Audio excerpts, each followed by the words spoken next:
well there for a spell, but now you...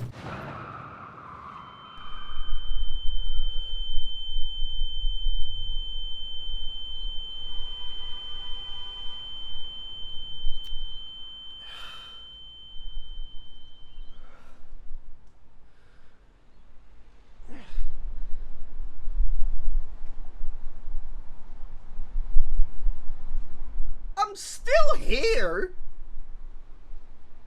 I'm outside your house. I'm gonna call the police. I'm gonna call an ambulance. I'm gonna sue the shit out of you. Then I'm gonna live the rest of my life at a Disneyland resort.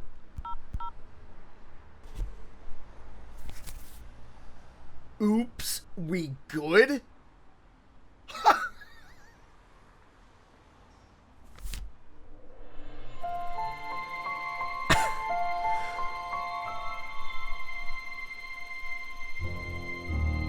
You know what? Maybe no one needs to know about this after all.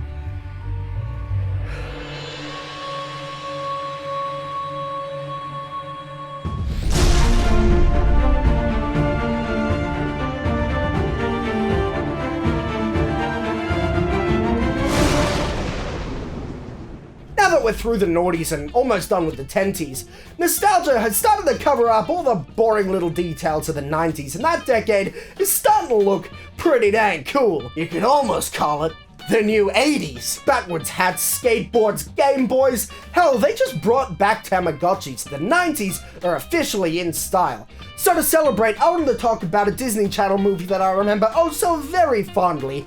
A movie that promised the kids' ultimate dream. Just a whole lot of cash. Blank check. Let's do it! It opens with a somewhat grim scene of a criminal escaping prison and finding some stash cash. A cash stash, if you will. A stash cash cash. A cash stash. A cash stash cash. Establishing mankind's relationship with money.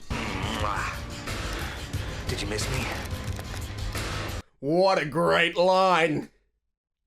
Dad, I've given this some thought, and I've decided that since Damien and Ralph have their own rooms, well, there's no reason why they should be bringing their junk into my room. Oh, he was talking to his face. So our main man Preston's two big brothers start up a business called Hand and Foot that does... I really have no idea. Hand and foot, hand and foot, hand and foot. But they've decided they're going to run their business out of their little brother's bedroom. They also steal all of his money. And why is his father okay with this? Young man, in this family, industry gets rewarded. See, while you're in here playing, your brothers are hard at work. No money, no rights. Oh, good thing this is just a movie and that's not how society works in real life. Dad even gets them a computer to support their venture, but ironically, Preston is the only one who knows how to use it. My god, the 90s, man. It's like in the Middle Ages where only some people knew how to read. Well, don't worry, boy. Software in here will teach you how to do everything but make love to a woman. Now I know what program to get your father for Christmas. Huh? Damien and Ralph sleep butt to face, butt to face, butt to face. Who said Butt to face! Butt to face! Butt to face! So Preston's life sucks. His brothers beat him up, his father's love and approval are locked behind a paywall, and he gets dragged off to this birthday party for this... Oh my god. Thank you, Lord of cheesy 90s bullies! This here is Butch, and I don't know why he invited Preston to his birthday party, cause he doesn't like him at all! Oh look! It's Presto the Pesto! Presto the Besto? Presto the Pesto. Presto the... Oh, pest like he's a pest, not pesto the pasta. Alright, that makes sense. A lot of sense. Preston! Come with us!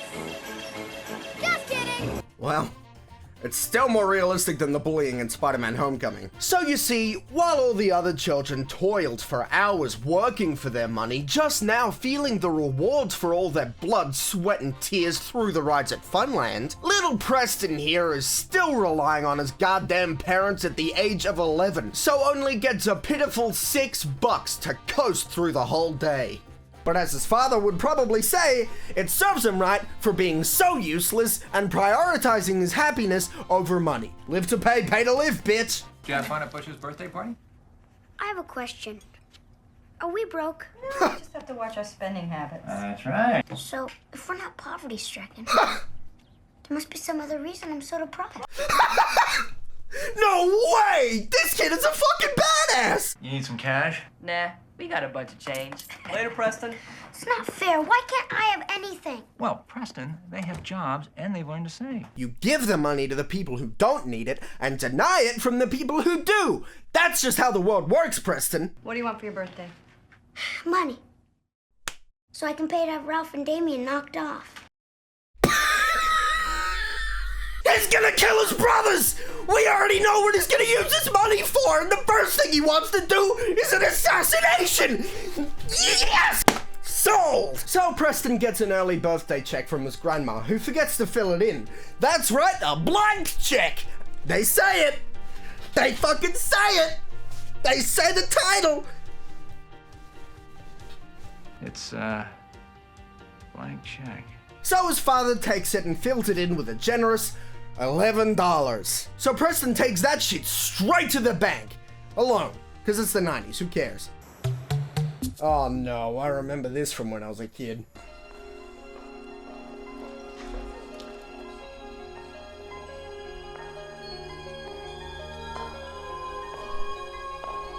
I didn't put that music in! That's actually the movie! And so now we introduce the romance of the movie. Now you'd think it'd just be like a one-sided crush, right?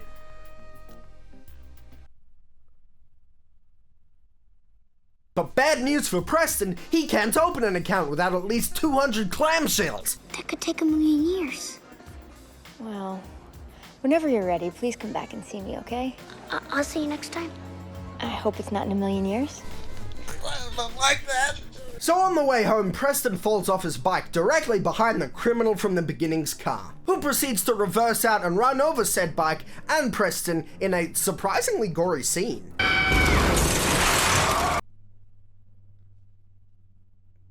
Okay, maybe just the bike. With witnesses caving in, the criminal starts writing him a check, but with the side of a police car, bails. Give this to your dad. He'll know what to do with it. I can go. Leaving Preston with the golden ticket to surviving the urban jungle. The blank check. Preston then proceeds to be told off for being in an accident. Parenting! You know what I want? What I want is my own house. My rules. My money.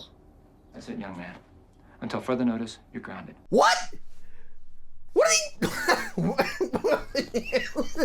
So Preston goes up and, realizing what he has, decides to take back his life. And I gotta say, for a scene sitting and typing at a computer, it's pretty exciting. Whoa, that's a lot of money. Oh, that's a lot of money. $1 million. Oh! That's a lot of moolah! And I mean, shit, this isn't current day $1 million. This is 90s $1 million. You could buy the fucking moon! By the way, I love how movies always have computers making sounds for literally everything.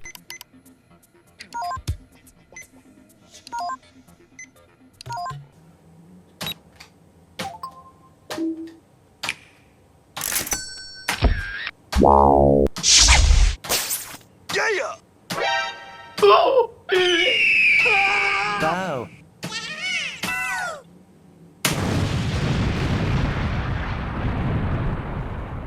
Now this is ridiculous. Is he really gonna withdraw all that in cash? Well, what I haven't shown you is before Preston got to the bank, the criminal, whose name is Quigley, I don't know why his name is that, strong-armed an old pal of his, and owner of the bank, Peterman, back into money laundering for him. And no, I don't know why his name is that. It's the fucking 90s, man. I'll send my guy in tomorrow with a check for $1 million. Yep. You give him the cash, unmarked, send him on his way. Whom should I expect? Whom should you expect? His name is Juice. Juice. He'll be here in exactly 24 hours. Let's call it 1 o'clock. I'm sure you know where this is going. I see.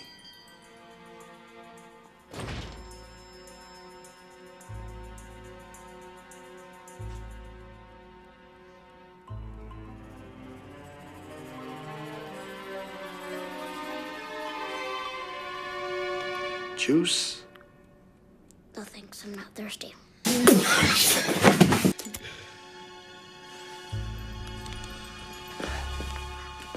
I suppose you want big bills.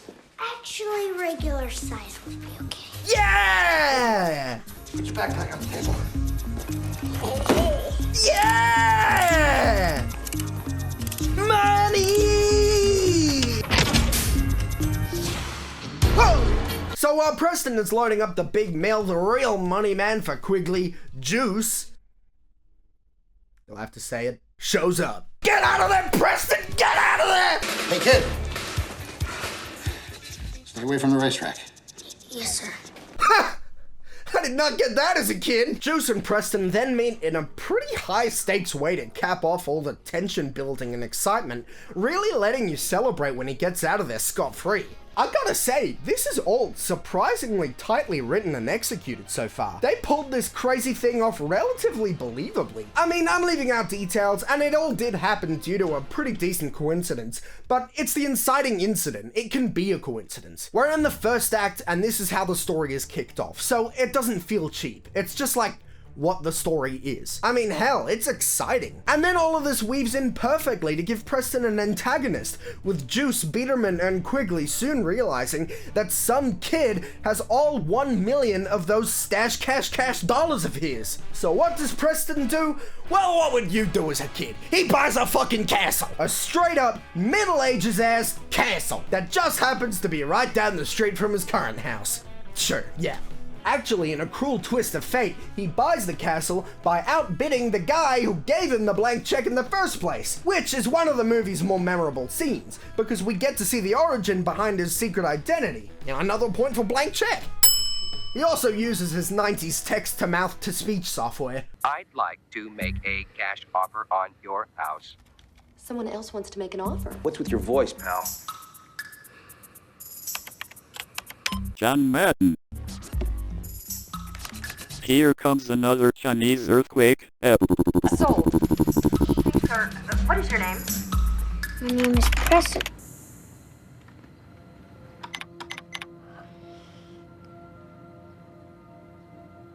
Bingo.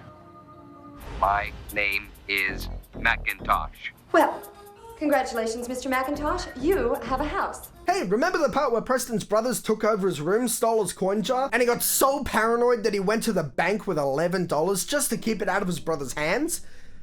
Well, check this shit out.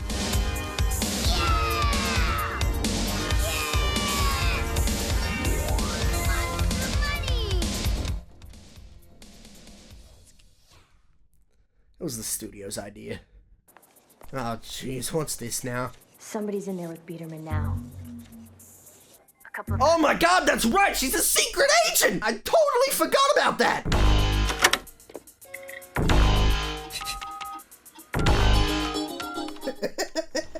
God, I love the music in the scene, man. Ah! So, then he sneaks out and meets his limo driver, Henry. I'm your client. Oh, right, yeah. And I'm Madonna. Sorry, kid, the boss doesn't like me taking baseball cards as payment, so if you want to ride in this, you need some buckaroos, some money, some frog skins, much similar to the money you've given me. In fact, identical. I was just kidding about being Madonna. Okay, I don't remember this actually being good. I'm gonna go buy some stuff. Yes, sir. Oh, yeah!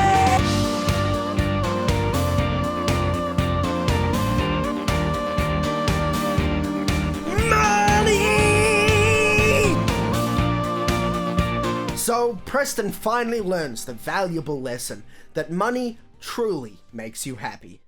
The end. Stop! Pull over, Henry, and check! Stop! Hey! Ah! Huh? You scared me. Sorry. But now that I see it's the child who talked to me in a professional setting once and is now following me from a car in the middle of the night while I'm alone, I feel much more comfortable. Great kid. Thanks. Very nice. Henry, do not enable either of these individuals! So they just go ahead and have a conversation like this. I'm out of shape. Not from where I'm sitting, you aren't. So, I'm thinking about coming into the bank tomorrow. What? That's fine. It's the 90s. So the next day, father sees all the commotion going on out on his street and finds his own son, or Macintosh, who he says is his employer, is the culprit, giving him the perfect chance to flex his almighty power over him. Boys! Could you clear a path, please? Can't move on it! Yeah, fuck you, Dad! I'm gonna kill my brothers! So this is the best part of the movie, where Preston just buys all his awesome shit. Arcade machines, a Velcro wall, a kart track, a fucking water slide out of his house. He is goddamn king of the world. I especially like his Batman screen wall. Hiya. I didn't expect to see you here. I didn't expect you to trespass into my home. I brought an application. Do you still want to open up an account with me? Jesus Christ! I make a living. Yeah, well, I guess Mr. McIntosh. He knows a good man when he sees one. He is 11 years old! You know, I'd love to meet him. How's tonight? I'm sorry, he's busy. Too bad. But I'm not. No. I could tell you a lot about him. Sort of like a pre-meeting. No! And he wouldn't mind? Hasn't complained yet. Do not! I'll come by around 8. Why? But I know what you're thinking. It's not like a date. Okay, cool. It's a date then. Bye-bye. A date?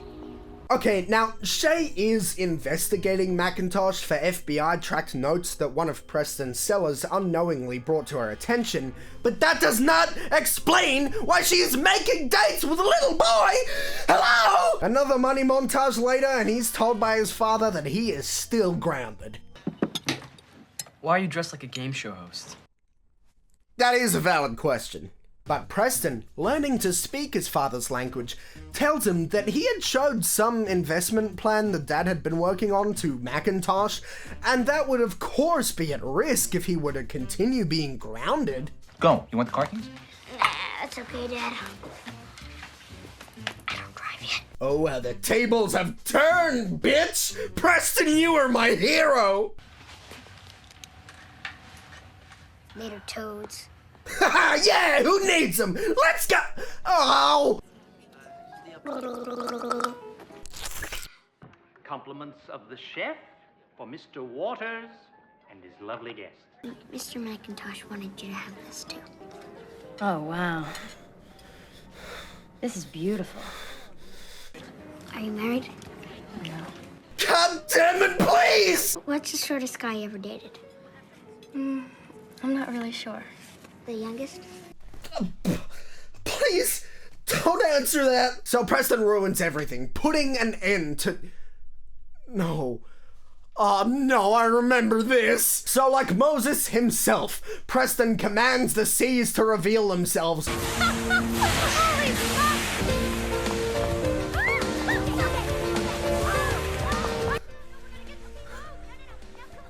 How romantic?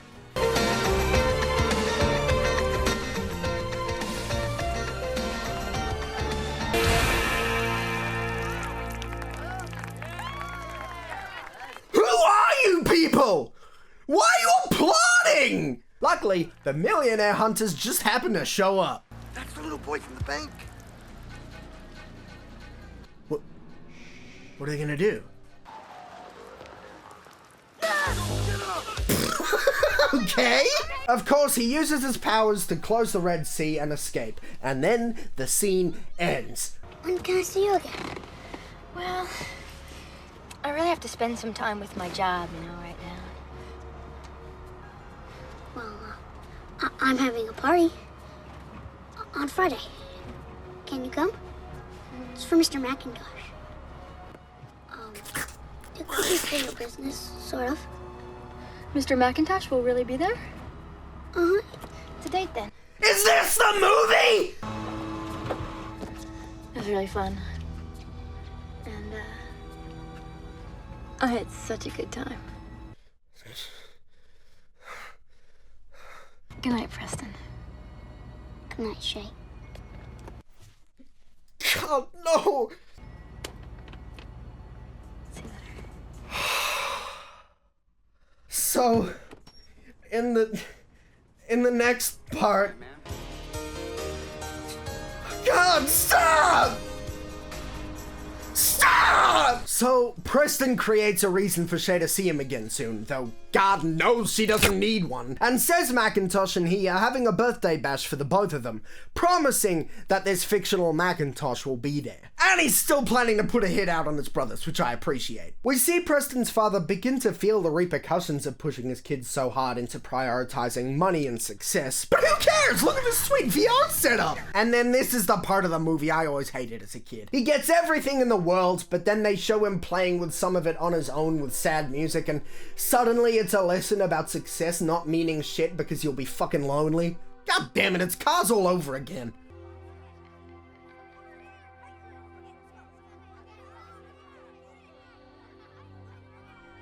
Oh, boo! Go back to playing VR! I mean, I don't know, I've never been filthy rich before, but I've always been of the mindset that you shouldn't have to rely on others for happiness. And even if you are someone who does, they don't make a great case on why his money prevents him from connecting to people. Like, if he invited kids over and they were clearly only interested in his stuff, then I guess maybe they'd have something to stand on. But no, we gotta make time for the FBI agent who likes little boys. But his lonely trip to the park does mean that we get this sweet chase scene. Reach over there and get him! Your butt is mine, kid! I've been wanting this little punk. I own you! I own you, kid! Get him! Come here! The 90s, man, where you could just drive through parks and snatch kids and nobody bats an eye. Come here, boy! Forget you now, yo, yeah! Damn, check out Preston's evasive maneuvers. Wait, you can actually see in the next shot, Preston is lying down with his bike. So I guess maybe he was originally meant to do like a drift and duck so Juice would go over Preston, but they just couldn't do it? That's right, movie, you didn't think I'd notice, but you didn't count on me going through the movie frame by frame looking for any reason to feel smarter than you. Aha! Unnecessary! So the millionaire hunters manage to wreck themselves and Preston once again gets off scot-free. You know, Carl, it might be easier just to steal another $1 million. I love this movie! But while prepping for the big party, Preston's brothers show up to tell him that his new girlfriend only wants him for his cold, hard cash. Finally acknowledging the problem with their relationship. Shut up! Just answer me this. Did she ever, just once come by without saying, meanwhile, I wonder if I could see Mr. McIntosh?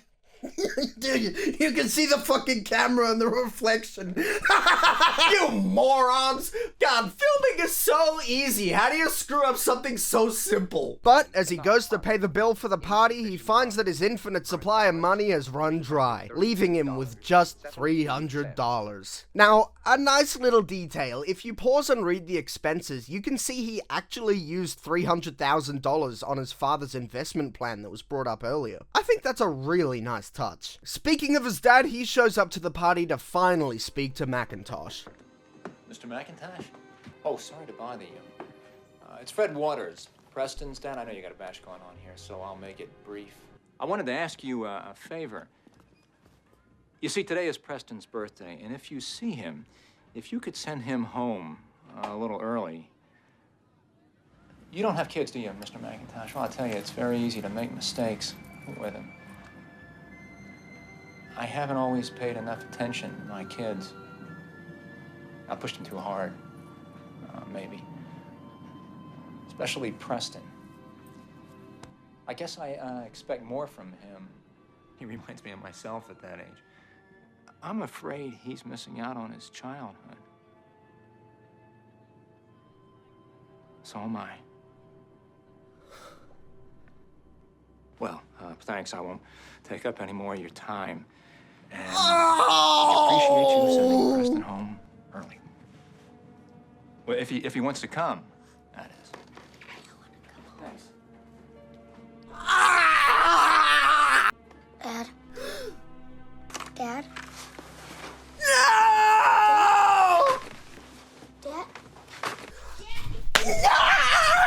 Then he hears from some guy that Henry left, just making him feel worse. Ah, jeez! I was looking for you, Preston. Oh, good. And Mr. McIntosh. You could be in danger. Just go, okay? Get your necklace. Just take it and leave. You've heard him for the last time! Looks like no one's home. Oh, yeah. So, these three kidnapped Butch so he could lead them to Preston. Where is he? I don't know, but he might be down the street at Mr. McIntosh's. That's his boss. Oh, Butch, you deserve so much better than this. So, since he can't pay, Preston or McIntosh's party is cancelled. Come back here with those glasses. Now wash them and give me that. You ass! What the fuck? When you're done, type in your name. So the millionaire hunters finally catch up with Preston, but are a little too late. Where's my money? I spent it. All of it? All of it. How could you spend $1 million in 6 days? That's the line of the movie! But after discovering McIntosh is simply made up, they figure this is Quigley's opportunity for a new life. A clean slate, his own castle! I like it. Look, there's only one problem with that. Hey! Where is he? He went down there. Juice, go after him. I ain't going down there. Go on! You're crazy, man. I ain't going down there. Hell no, man! That's my greatest weakness! Water slides! You know, this already doesn't make sense, but there's a part earlier in the movie where Juice says, I'm gonna go get in a water slide. I'm gonna get on a water slide. So what's his fucking deal? Oh, he's gotta bring his fucking swimming trunks before he gets in the pool. Fuck you, Juice. You're my favorite. And now, I hate you. I hate you, Juice. Is that what you want to hear? I hate you. I hate you. Now, it wouldn't be a 90s family movie that revolved around a kid if it didn't take some inspiration from Home Alone. Wow, he really is Batman. Act like you got a purpose in life. Go. Act like you've got a purpose in life. Man, this movie really sneaks in the good lines, huh? Get it? He's fucking fat! Little boy. Didn't he just turn off the power? Oh my god! Slam dunk him into a whole new dimension!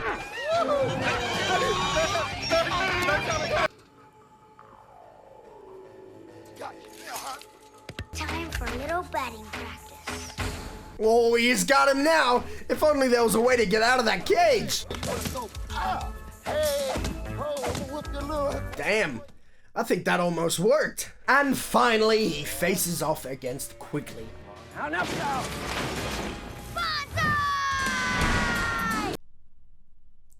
Only after repeating that when I was younger did I learn that that is pretty offensive. But I'm sure I got nothing to worry about. People are pretty forgiving these days. Don't leave me! Oh, where am I going? Oh, Don't you move. Oh, he's fucking dead. Oh!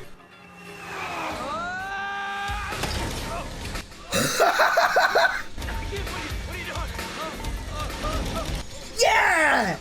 Get him! Get him! Kill him! Kill him! Kill him! Whoa! Oh, he's dead.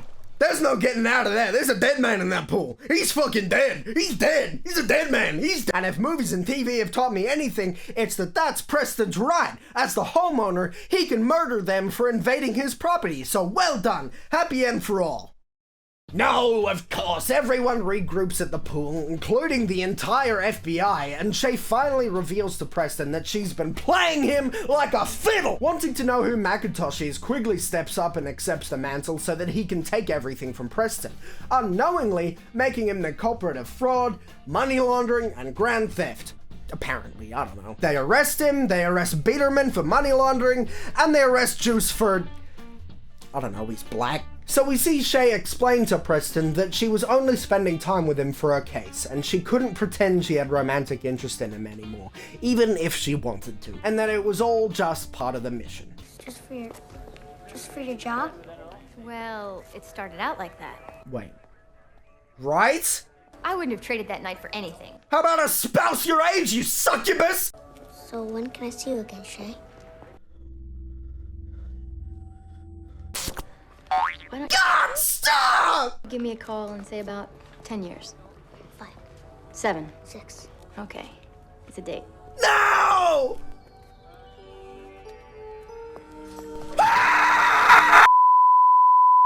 That's fine. It's the 90s. So, after that, his father comes and gives him a kiss too, and they go home happy, content, victorious.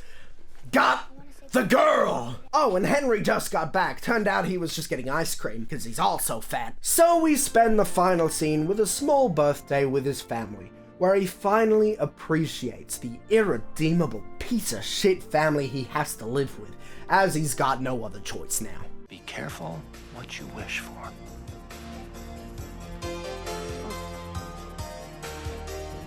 What else do I want? I mean, got everything that I need right here.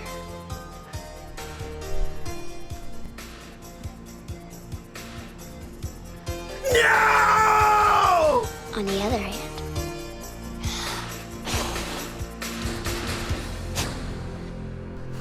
oh, come on! That's how you ended it? Ah, you little fucking rodent! Gross! That's what you ended it on?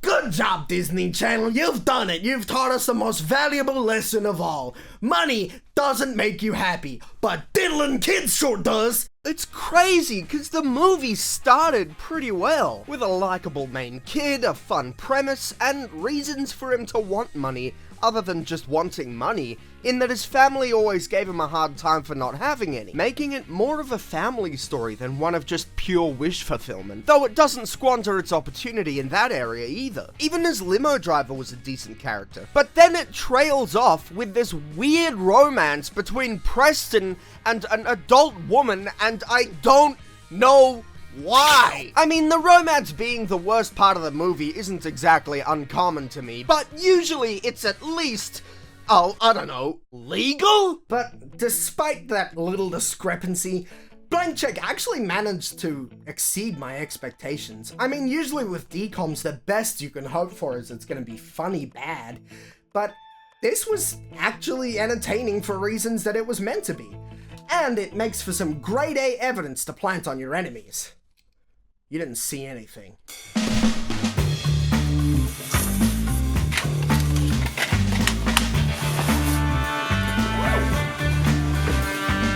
Later, toads.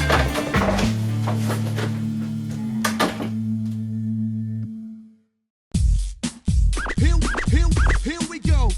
He's finally here to insult your intelligence. If you know the words, you can join in too. Hit the like, subscribe, and even the bell. I fucking hate saying this if you couldn't tell. Oh, yeah, Unded Disfunction. What? Unded Disfunction is it? Hey, Unded Dysfunction. I stream to Unded.